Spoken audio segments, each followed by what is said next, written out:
하나님 살아계십니다. 그러므로 기도합니다. 하나님 살아계셔서 우리가 그분께 소망이 있습니다. 예수 그리스도께서 죽으실 뿐만 아니라 부활하셔서 우리에게 부활의 소망을 주셨고, 지금도 살아계시기에 우리는 그 부활의 소망을 끝까지 붙들고 나아갈 수 있습니다. 하나님께서는 우리가 이 땅에 그 새로운 생명을 얻어서 살아갈 때, 우리가 그 생명 가지고 살아가는 자들이 공통된 마음을 품고 가길 원하세요. 하나님께서는 하나님 마음이 우리 마음이 되고 우리 마음이 하나님 마음 되어서 일치된 삶을 살아가기를 원하십니다. 그것이 하나님께서 바라시는 거예요. 하나님께서 우리에게 생명 주신 목적이 하나님과 같은 마음을 품게 하기 위해서 그 생명을 주셨습니다. 하나님께서 우리와 하나 되어서서 하나님과 하나됨을 경험하는 그 과정 가운데 그것을 우리가 가장 잘 알려주신 것이 결혼이라는 거죠. 결혼은 서로 다른 사람이 일치된 삶을 살아가고 합일된 삶을 살아가는 것, 그것이 결혼 아니겠습니까? 태초에 하나님께서 천지를 창조하시고 나서 천지를 창조하시고, 그리고 아담과 하와를 창조하시고 죄송합니다. 창조하시고 그 창조하신 그 두 사람을 결혼시켜서 살게 하셨어요. 그것이 태초에 모든 사람들에게 주어진 삶의 질서인 거죠. 지금도 우리는 그 질서 가운데 살고 있습니다. 여러분 결혼하신 분들, 그 결혼한 것을 통해 하나님의 그 마음을 좀 느낄 수도 있는지 모르겠습니다. 우리가 하나 될 때 하나님께서는 진심으로 하나 돼서 살아가도록 하셨는데, 결혼할 때는 그렇게 죽고 못 살아서 사랑해서 이제 결혼을 하잖아요. 그런데 결혼하고 나서는 어떤 마음인지 생각이 좀 바뀌는 것 같아요. 옛날 TV 프로그램 중에 이런 프로그램이 있었죠. 퀴즈 프로그램에서 할아버지 할머니 나와서 문제를 내면 맞추는 거 있잖아요. 그래서 문제 천생연분이란 단어를 맞춰야 되는데 할아버지가 당신과 나 같은 사이 뭐야? 라고 했더니 왼수 이렇게 얘기했다잖아요. 왼수. 아니 그거 말고 네 글자 그랬더니 평생 왼수 이렇게 얘기를 했다고 하잖아요. 우리는 결혼해서 정말 죽고 못 살 것 같아서 하루하루 살아가다가 신혼기간을 보내고 나면 한 해 지나면서 두 해 지나면서 우리 눈이 밝아지는 거예요. 선악과를 먹은 것처럼 눈이 확 밝아져서 상대방의 허물이 어찌나 잘 보이기 시작하는지 특별한 능력을 갖추기 시작합니다. 그래서 허물을 바라보는 능력이 하나씩 장착되면서 어쩌면 그 허물이 하나씩 보이는 게 그렇게 꼴 보기가 싫은지 그러면서 다투기도 하죠. 마음을 서로 합해야 되는데 싸움이 많이 일어나요. 그러니까 왼수에서 평생 원수로 등급이 상급되지 않습니까? 그런데 결혼을 했는데 서로 다른 삶을 살면서 하나가 되어서 살아가기 시작하는데, 그런데 그 마음이 하나 되는 게 맞는 건데 어느 순간 달라지기 시작하는 거예요.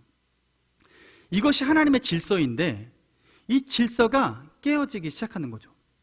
왜 그럴까? 태초에 하나님께서 아담과 하와를 창조하실 때 아담을 먼저 창조하시고 하와를 창조해서 그에게 붙여주실 때 하나님께서 어떤 목적을 가지고 붙여주셨냐면 돕는 배필로 붙여주셨습니다. 무슨 배필로요? 돕는 배필로. 그런데 이것은 단순히 아내가 남편에게만 돕는 배필로 나아가는 것이 아니라 부부간에 상호간에 돕는 배필로 나아가야 되는 거예요. 돕는 자로 세워주셨다는 거죠. 상대방의 필요는 무엇일까라고 보기 시작하는 거예요. 여러분 연애 때를 잠깐 상상해 보십시오. 연애 때 어떻겠습니까? 상대방이 겨울에 입이 터는 것 같이 보이면 어떻게 립밤을 얼른 사서 립밤 선물로 이렇게 주고 몰래 이렇게 주머니에 쏙 넣어주고, 목이 시려운 것 같아 보이면 열심히 손 뜨개질로 해서 뜨개져서 목도리 만들어서 선물해주고, 연애할 때 어떤 마음이냐면 그 상대방의 필요가 쉽게 눈에 보이기 시작하는 거예요. 그럼 그 필요를 채워주다 보니까 상대방이 내 필요를 채워줄 수 있는 정말 나를 사랑하는 사람이구나 라고 생각하고 결혼을 결심하게 되죠. 그런데 결혼을 하고 나면 어떻게 돼요? 눈에 이제 쓰였던 그 콩깍지가 하나씩 벗겨지면서 필요를 보기보다는 그 필요가 상대방이 내 필요를 채워주는 것이 마치 내 권리인 것처럼 생각해서 상대방에게 요구하기 시작합니다. 요구한다는 얘기는 뭐냐면 상대방에게 내가 바라는 배필이 아니라 상대방에게 필요를 베푸는 배필이 아니라 바라는 배필이 된다는 거예요. 상대방이 무엇인가 바라고 요구하고 내 것을 채우기 위해서 상대방을 활용하는 거죠. 관계가 그렇게 바뀌기 시작하니까 어떻게 돼요? 마음이 일치가 되지 않고 허물이 보이게 되고 자주 싸우게 되는 거예요. 옆에 분들 보십시오. 돕는 분이십니까? 바라는 분이십니까? 돕는 배필이십니까? 바라는 배필이십니까? 여러분의 가정생활은, 지금 부부생활은 안녕하십니까? 안녕하시다고 웃어주시는 분 감사합니다. 여러분, 우리가 서로 다른 삶을 살아가던 사람이 하나 되어서 살아갈 때 그 살아가는 삶이 온전해지기 위해서는, 하나 되기 위해서는 먼저는 그 상대방의 필요가 무엇인지, 도울 것이 무엇인지 바라볼 수 있는 눈이 열려야 합니다. 하나님께서는 우리가 그렇게 하나 되기 원하시는데 우리가 그 하나됨을 갖지 못하고, 하나님과 우리 사이도 그렇게 하나 되어야 되는데 그렇게 되지 못하고 자꾸만 어느 순간 내 것만 바라는 삶을 살기 시작해요. 하나님 앞에 내 것만 요구하는, 내 필요만 하나님 앞에 요구하는 그런 관계가 되는 거죠. 그래서 하나님과의 관계가 이어져야 되는데 자꾸만 내 것 필요가 안 채워지면 하나님이 나를 싫어하는 것 같고 미워하는 것 같고 소원해져서 거리가 멀어지기 시작하는 거예요. 하나님과 한 마음 되어지기 어려워지기 시작하는 거죠. 자, 그렇다면 우리가 신앙생활을 하면서 하나님과 하나 된 마음을 가져가야 할 텐데, 이 눈이 바뀌고 이 관점이 바뀌기 위해선 먼저는 우리가 하나님께서 정말 우리에게 바라시는 뜻이 무엇인지 분별해야겠죠. 하나님께서 우리에게 바라시는 뜻이 무엇일까요? 두 가지로 볼 수 있는데, 첫 번째는 하나님께서 우리에게 주신 대계명입니다. 마태복음 22장에 나온 말씀처럼 하나님을 사랑하고 이웃을 사랑하라, 내 몸과 같이 사랑하라 라고 말씀해 주셨어요. 이게 대계명. 이 대계명을 기반으로 우리는 하나님께서는 새로운 창조를 하시기 시작합니다. 여러분, 하나님께서 우리에게 새 생명을 주실 때 우리가 새로운 삶으로 살아가고 이전 것은 지나갔으니 보라 새 것이 되었도다 라고 말씀하실 때, 새 것이 된 사람이 어떤 삶을 살기 원하시는 거냐면 하나님을 사랑하고 이웃을 사랑하는 사람이 되기를 원하는 거예요. 하나님은 이 땅 가운데 예수님을 보내신 이유는 우리가 새 생명을 얻어서 영원히 사는 것, 영원히 사는 것, 여기에 초점보다도 이 영원히 살 때 어떻게 살아가느냐, 여기에 초점이 있습니다. 어떻게요? 하나님을 사랑하고 이웃을 사랑하는 것. 그렇게 해서 영원히 살도록 우리에게 생명을 주신 거예요. 우리에게 생명 주신 것은 단순히 내 마음대로 살기 위해서 영원히 사는 것이 아니라 하나님 뜻에 따라 살기 위해서 우리에게 영원한 생명을 주신 것입니다. 믿으십니까? 하나님께서 우리에게 그렇게 살아가도록 요청하고 계세요. 그런데 우리가 날마다 하나님 뜻이 이 땅 가운데 이루어지기를 원합니다. 하늘에서 이루어진 것처럼 이 땅에서 이루어지기 원합니다 라고 말하면서 주기도문을 하는데, 우리는 주님의 뜻이 이루어진다고 말로는 하지만 그것과 상관없이 살아갈 때가 있어요. 왜냐하면 우리가 교회에서 강조하는 게 뭐냐면 그 다음 두 번째 하나님 뜻인 대사명을 우리가 중요시 여기기 때문에 그렇습니다. 대사명은 뭡니까? 마태복음 28장에 나온 것처럼 그러면 너희는 가서 모든 족속으로 모든 민족을 제자로 삼아 라고 말씀하고 있어요. 모든 민족을 제자로 삼아 아버지와 아들과 성령의 이름으로 세례를 베풀고 내가 너에게 가르쳐 분부한 것을 가르쳐 지키게 하라, 이렇게 말씀하고 있어요. 즉 여기에 요점은 뭐냐면 제자를 삼으라는 거예요. 제자를 삼으라고 하는데 우리는 제자를 삼을 때 이런 생각을 하고 삽니다. 선교단체나 거기서 강조하는 게 뭐냐면, 제자를 삼는데 제자의 기준이 뭐냐면 나와 같이 누군가에게 복음을 전해서 복음 전하는 한 사람, 그러니까 내가 누군가를 데려와서 교회에 한 사람을 앉히면 그 사람이 또 다른 사람을 데려와서 교회에 앉힐 수 있는 사람, 여기에 목적을 가지고 제자 삼는다라고 생각을 해요. 그런데 하나님께서 우리에게 제자 삼는다라고 말할 때 이 제자는 그렇게 교회에 한 사람 데려와 앉히는 제자가 아니라 대계명을 이루는 제자입니다. 즉 하나님을 사랑하고 이웃을 사랑하는 사람을 만들어내는 거예요. 그래서 하나님께서는 처음에 태초에 아담과 하와를 창조하시고, 그러나 하나님의 뜻과 갈라져서 하나님을 의심하고 하나님을 거절하고 하나님을 배반해서 선악과를 따먹고 하나님과 거리를 두고 결국 사망에 이르게 되고, 결국 하나님과 등지며 살게 된 이후부터 하나님께서 새로운 인류를 창조하기를 준비하셨는데, 그것이 바로 지금 우리입니다. 바로 예수 그리스도로 말미암아 새 생명을 얻은 우리입니다. 그 새 생명을 얻은 우리는 어떤 삶의 목적을 가지고 비전을 가지고 살아가야 하냐면, 바로 우리가 복음을 전했을 때 예수님이 죽으신 이유가, 우리에게 생명 주신 이유가 당신을 하나님께서 사랑하실 뿐만 아니라 하나님을 사랑하고 이웃을 사랑하기 위해서 당신에게 새 생명을 주셨습니다. 이것을 깨닫게 해주기 위해서 우리에게 생명을 주신 거예요. 그렇다면 우리는 일평생 어떤 비전을 가지냐면, 저는 상상하기를, 저희는 우리 교회가 여기 앉아 계신 분들이 그 하나님을 사랑하고 이웃을 사랑하는 그 한 존재, 그 한 사람으로 충만하길 원합니다. 하나님께서 우리가 그렇게 살아가길 원하세요. 여러분은 이웃을 사랑하기 위해서 어떤 일들을 하고 있습니까?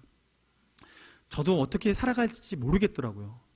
그래서 저는 세종에 이사 갔을 때, 처음 미국에 들어와서 이사 갔을 때 제일 처음 한 게 뭐였냐면, 떡 돌리는 거였어요. 이사떡 돌리기. 그래서 이사떡을 1층에서 17층까지 두 가정, 저희 라인을 다 돌렸었어요. 그렇게 떡을 돌리니 어떤 현상이 벌어졌냐면, 다음날 아침에 저희 집 앞에 문고리에 그 상대방이 받은 분이 선물을 또 문고리에 딱 걸어 놓는 거예요. 우리가 떡을 돌렸더니 반품하지 않으시고 거기다가 본인들의 작은 사탕이나 아이들이 먹던 사탕, 그런 걸 담아가지고 저희 문고리에 이렇게 싹 걸어주시는 거예요. 제가 그거 하루로 끝날 줄 알았더니요, 그게 한 달 지나고 2달 지났는데 계속 되는 거예요. 그래서 제가 다음에 뭐 했냐면, 크리스마스 때 초콜릿을 또 돌렸잖아요. 그래서 1층부터 17층까지 두 집에 다 돌리기 시작했어요. 34가정, 우리 집 빼면 33가정 돌렸는데, 또 그 다음 날에 저희 집 문고리에 또 걸리기 시작하는 거예요. 여러분, 걸어보세요. 어떤 일이 벌어질지. 제가 그 일을 겪고 나서 어떤 생각이 들었냐면, 사실은 옛날에는 이웃에게 이사 가서 이사떡 돌리는 거 쉽게 했던 일이잖아요. 근데 요즘에는 그런 일들이 흔치 않죠. 서로를 돌아보는 게 쉽지 않습니다. 그런데 그냥 옛날 했던 그걸 그때 그 감수성으로 했는데 그 감정이 전달이 되는 거예요. 그래서 제가 한 집에 방문해서 저 이사 왔습니다, 이사떡 드립니다 했더니, 아우 요즘에도 이런 걸 돌리세요? 하고 그러면서 받으시는 거예요.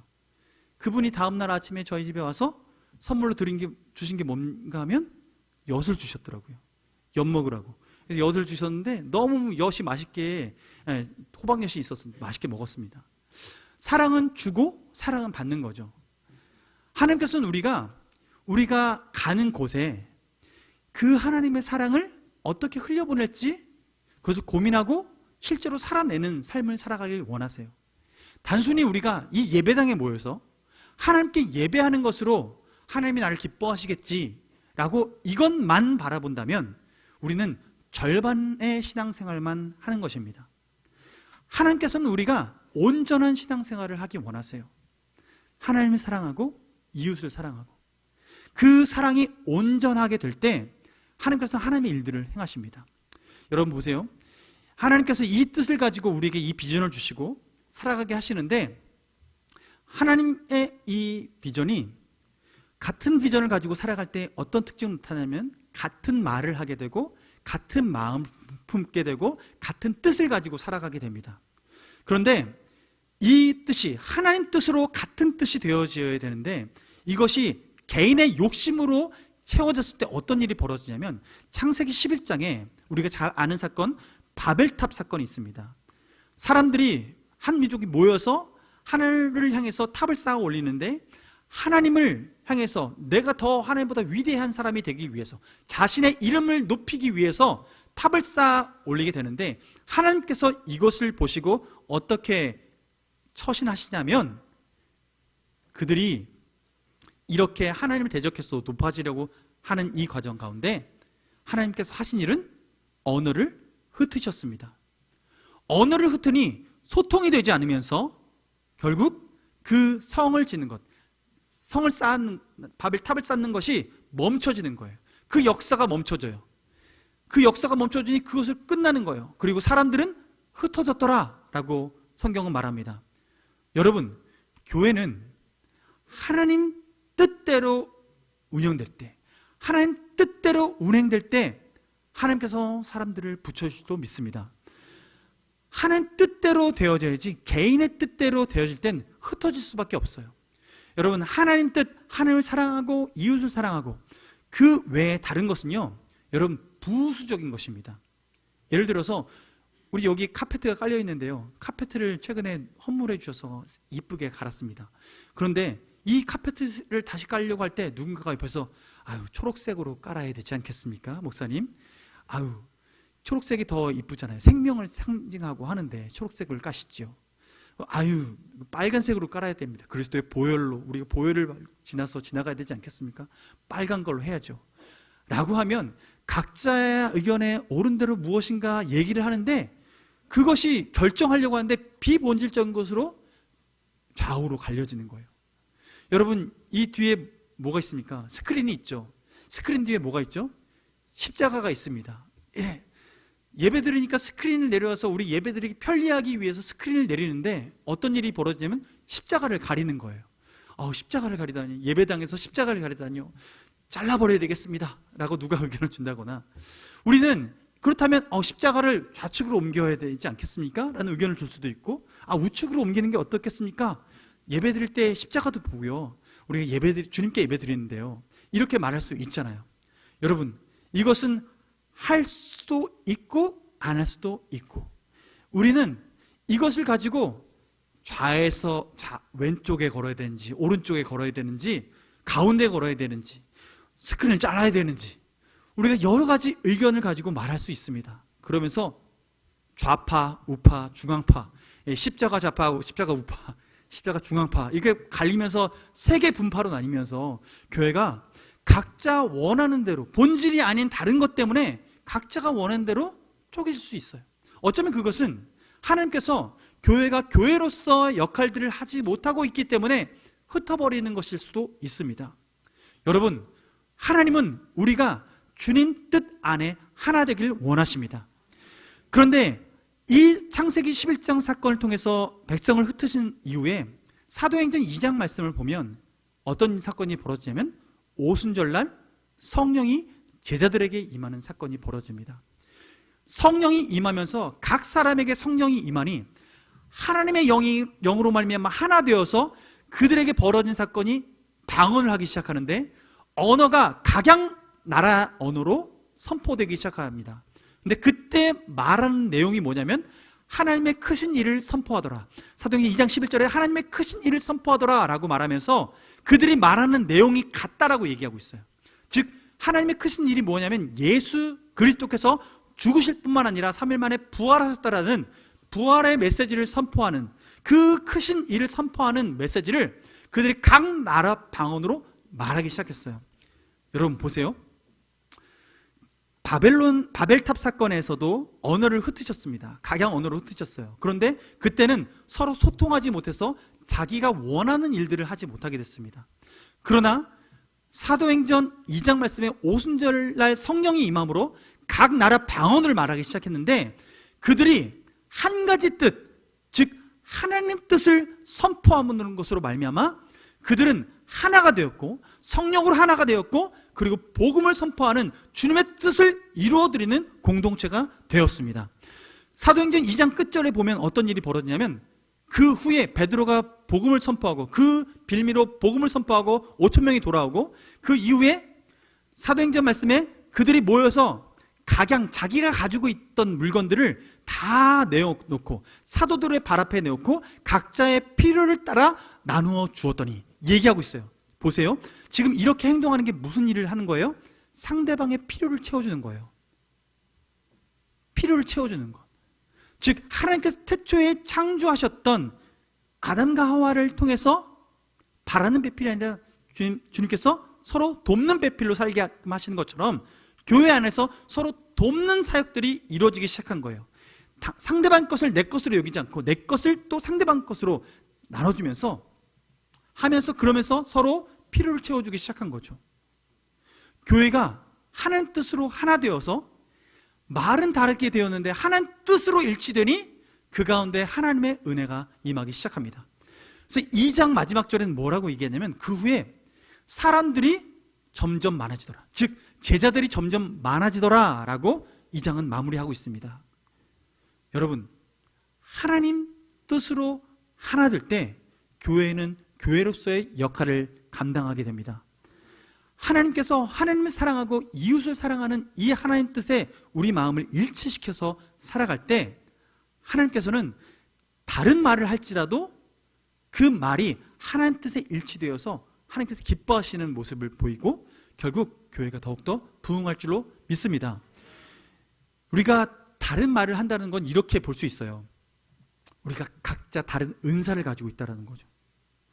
우리가 하나님 뜻으로 성령으로 한 뜻을 품고 있는데 다른 언어로 말할 땐 성령의 뜻을 가지고 다른 언어로 말할 때는 각자가 가진 은사를 가지고 교회 안에 섬기기 위해서 그 은사를 발휘하는 거예요. 흠을 잡기 위해서 눈을 뜨는 게 아니라 내가 무엇을 도울 수 있을까라는 관점으로 눈을 크게 뜨기 시작하는 거죠. 여러분 눈은 언제 크게 뜨게 되십니까? 네, 저를 보고 있을 때 지금 크게 뜨고 계시는데 너무 감사합니다. 예, 졸린 눈도 크게 뜨자. 예, 이 시간 크게 뜨는데 하나님께서 우리에게 뜨는 목적을 바꿔주시는 거예요. 전에는 내 원하는 것, 내 욕심 채우기 위해서 눈을 떠서 내 거 안 해주면 마음 서운하고 힘들고 했는데 이후부터는 하나님 뜻, 하나님이 원하시는 것이 무엇인지 분별하여서 그것을 찾아다니면서 내가 할 수 있는 일들을 섬기기 시작하는 거죠. 그래서 십자가가 여기 달려야 될지 여기 달려야 될지 고민이 든다. 뒤에 스크린이 이렇게 쓰면 안 되겠구나 라고 생각되면 스크린을 누가 헌물하겠죠. 그걸 십자가 누굴 옆에 달아주겠죠. 그것을 보는 사람이 그것을 행동하게 되는 거죠. 우리가 그렇게 행동할 때 그 마음에 저렇게 돼야 되는데 라고 하나님의 마음으로 감동이 될 때는 그것은 그분이 하나님께서 은사를 주셔서 그렇게 하라고 하시는 성령의 음성인 줄로 믿습니다. 여러분, 우리는 성령의 음성에 민감하게 반응해야 돼요. 그것을 허물을 드러내기 위해서 우리가 지금 보고 있는 것인지 하나님의 교회를 온전하게 하기 위해서 그렇게 보고 있는 것인지. 그래서 우리는 우리 교회 가운데 부족한 게 보이면요, 그건요 그 사람의 은사예요. 그 사람의 은사. 식당에 내가 주방에서 무엇을 더 섬겨야겠다, 설거지를 해야겠다 라는 마음이 비춰지는, 비어있는 자리가 보이는데 저희가 저렇게 필요한데 라고 생각되면 가는 거죠. 내게 보여줬으니까 내게 주신 은사예요. 여러분께 보여주시는 것이 무엇이 있습니까? 교회 학교 교사들이 부족한 게 보이십니까? 그렇다면 여러분 그곳에 헌신할 수 있는 마음 주님께서 주신 것입니다. 여러분 교회 안에 주차 봉사 혹시 필요하다고 생각된다면 그렇게 섬기는 것이죠. 여러분 우리 교회 안에 안내위원, 여러분 안내위원도 고정적으로 필요하고 또 새가족 섬김이들 필요하잖아요. 그것이 난 이곳에 섬겼으면 좋겠다 라고 생각이 들면 그 마음을 가지고 하나님의 교회를 바로 세우기 위해서 그 마음을 가지고 섬기는 거죠. 각자가 내가 섬길 수 있는 방식이 다른 거예요. 은사가 다른 거예요. 하나님께서는 우리가 각자 다른 말을 하고 다른 내용의 말을 할지라도 하나님 뜻으로 하나 되어서 말을 할 때 이것은 주님의 교회를 건강하게 세우기 위해서 하나님께서 우리에게 주신 마음인 줄로 믿습니다. 하나님께서는 우리가 그렇게 살아가라고 말씀하고 있는 거죠. 여러분의 인생 가운데 우리가 이 교회를 주님께서 허락하시고 우리가 믿음으로 함께 살아가게 하실 땐 우리가 개인의 욕심을 따라 살아가지 아니하고 주님의 뜻을 따라 같은 비전을 가지고 살아가게 하신 것입니다. 여러분 오늘 본 말씀 다시 한번 읽고 오늘 말씀을 마무리하고자 하는데요, 함께 같이 읽어볼까요?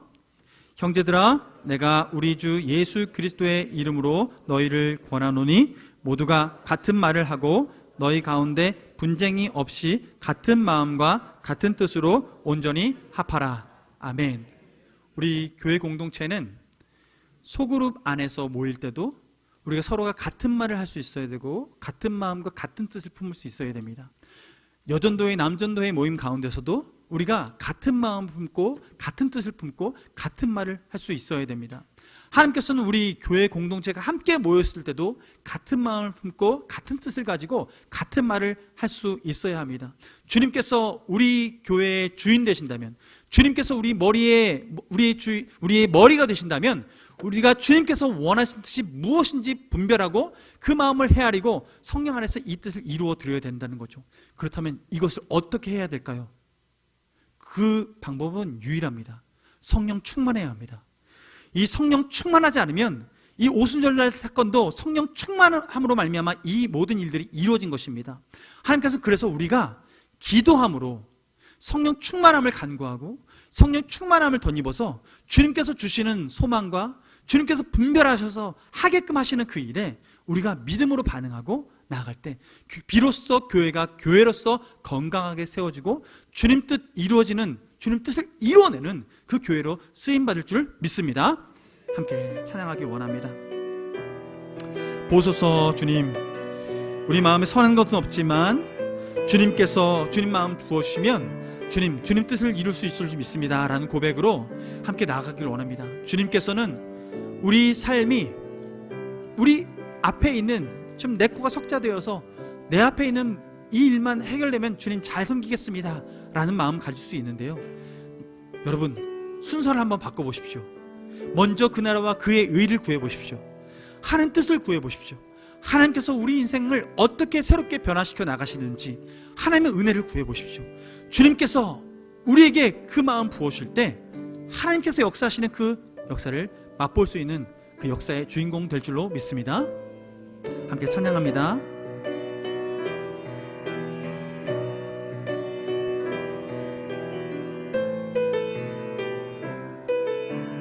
보소서 주님, 보소서 주님, 나의 마음을 선한 것 하나 없습니다. 그러나 내 모든 것 주께 드립니다. 사랑으로 안으시고 날 새롭게 하소서. 보소서, 보소서 주님, 나의 마음을 선한 것 하나 없습니다. 그러나 내 모든 것 주께 드립니다. 사랑으로 안으시고 날 새롭게 하소서. 주님 마음 내게 주소서. 내 아버지 주님 마음 내게 주소서.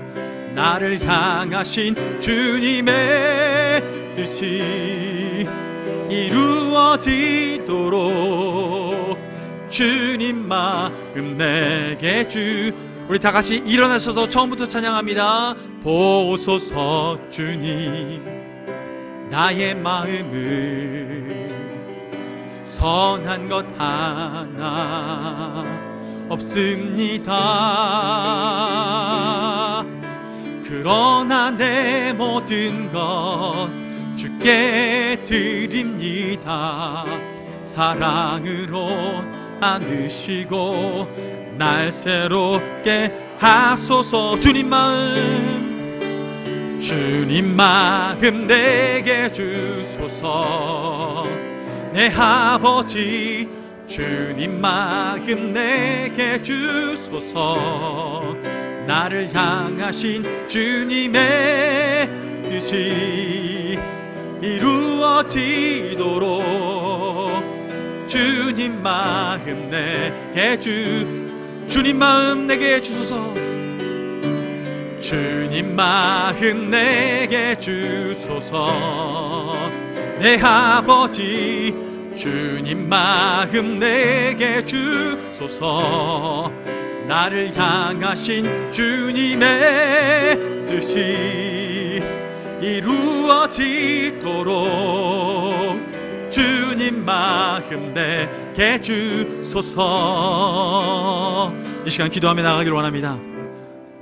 주님께서는 우리가 주님과 같은 뜻, 같은 마음을 품기 원하십니다. 그로 말미암아 같은 말을 통해서 각양 은사대로 섬기기를 원하십니다.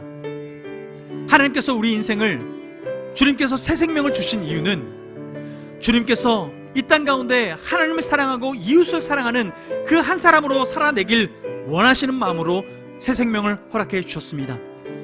여러분, 우리는 무엇을 위해 살아가고 있습니까? 내 것만을 위해서, 나의 유익만을 위해서 살아가고 있지 않습니까? 나만의 바벨탑을 쌓고 있지는 않습니까? 주님께서는 오늘 우리에게 성령의 기름 부으심으로 말미암아 하나 되게 하시고 각양방언으로 하나님의 뜻을 선포하고 하나님 뜻대로 살아가는 능력을 덧입혀 주시길 원하십니다. 주님 앞에 이것을 간절히 사모하며 주여 나를 주의 성령으로 충만케 하여 주옵소서. 주의 성령으로 말미암아 주의 뜻을 선포하고 주의 뜻대로 살아가며 하나님을 사랑하고 이웃을 사랑하는 그 능력의 삶을 살아갈 수 있도록 주여 나를 써 주시옵소서. 주여 나를 써 주시옵소서라고 이 시간 주여 한번 무릎 꿇고 기도하겠습니다.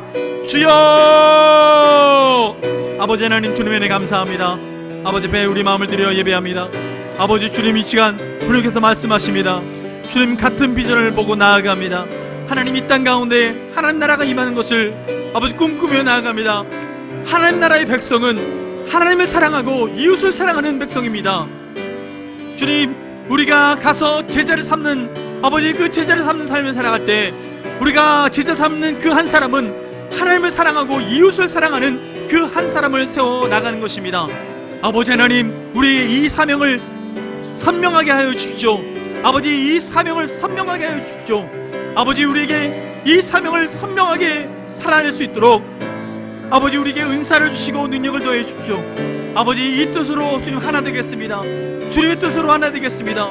주님의 사랑으로 하나 되겠습니다. 아버지, 역사해 주십시오. 아버지, 주님의 은혜로 아버지 우리가 주의 뜻을 분별하며 아버지 우리가 있는 그 자리에서, 있는 그곳에서 주의 복음을 전하고 주의 사랑을 전하는 삶을 살아내기 원하오니 주여 역사하여 주옵소서. 주님 기름 부어 주시옵소서. 우리 인생길이 주님과 동행함으로 말미암아 주님이 원하시는 삶, 아버지 주님 강도 맞은 자의 이웃이 되어주고 아버지 하나님 주님 연약한 자를 아버지 세임 주는 아버지 이 삶을 기꺼이 살아갈 수 있도록 주님 도와 주시옵소서. 주님, 우리 인생을 아버지 주님의 뜻대로 살아갈 수 있도록 인도하여 주옵소서. 하나님 아버지, 우리에게 새 생명을 주셔서 하나님을 사랑하고 이웃을 사랑할 수 있는 새로운 마음 심어주시니 감사합니다. 우리가 일평생 살아가며 주님의 제자를 삼는 삶을 살아갈진데 하나님, 우리가 만나고 우리가 복음을 전하는 그 한 사람, 그 한 사람이 하나님을 사랑하고 이웃을 사랑하는 그 한 사람으로 거듭나길 바라며 우리가 복음을 전하겠습니다. 하나님, 우리에게 이 목적 잃지 않게 하여 주옵시고 하나님, 우리가 이 일을 위해 어떻게 섬길 수 있을지 하나님, 바라는 사람이 아니라 아버지 주님 어떤 것을 도울 수 있을지 아버지 돕는 사람으로 아버지 일평생 살아갈 수 있도록 인도하여 주시옵소서. 하나님, 우리의 연약함을 주님께서 아십니다. 우리의 필요를 아십니다. 아버지, 그러므로 주님 앞에 기도하며 간구할 때 주님 응답하실진데 무엇보다도 우리에게 가장 필요한 것이 바로 주의 성령으로 충만한 삶입니다. 아버지, 성령으로 충만하게 임재하여 주시옵소서. 초대교회에 성령으로 임재하셔서 아버지 초대교회 성도들이 자기의 가진 것을 이웃을 위해서 그 필요를 보고 나누었던 것처럼 아버지 우리가 그렇게 나누는 삶을 살게 하시고 아버지 주를 위해서 헌신하는 삶을 살게 하여 주시고 아버지 성령의 뜻을 따라 아버지 우리가 말할 때에 오직 예수 그리스도 그 복음을 전하는 아버지 삶을 살아갈 수 있도록 인도하여 주시옵소서. 아버지, 우리 인생이 주님께 붙들린 바 되었을 때 가장 안전하고 가장 평안할 줄 믿사오니 주님, 우리 인생을 온전히 붙들시고 우리의 인생의 온전한 주인 되어 주시옵소서. 이제는 우리 주 예수 그리스도의 은혜와 하나님 아버지 끝없는 사랑과 성령님의 교통하심이 하나님을 사랑하고 이웃을 사랑하는 이 하나님의 뜻을 나의 뜻, 나의 마음으로 삼고 우리의 달란트를 가지고 기꺼이 돕는 손길로 일평생 살아가기를 간절히 소원하는 우리 명강교회 식구들과 함께 온라인으로 예배하는 온라인 예배자들과 또한 열방 가운데 함께 선교하며 동역하고 있는 동역자들 머리머리 위에 지금부터 영원토록 함께하여 주셨기를 간절히 축원하옵나이다. 아멘.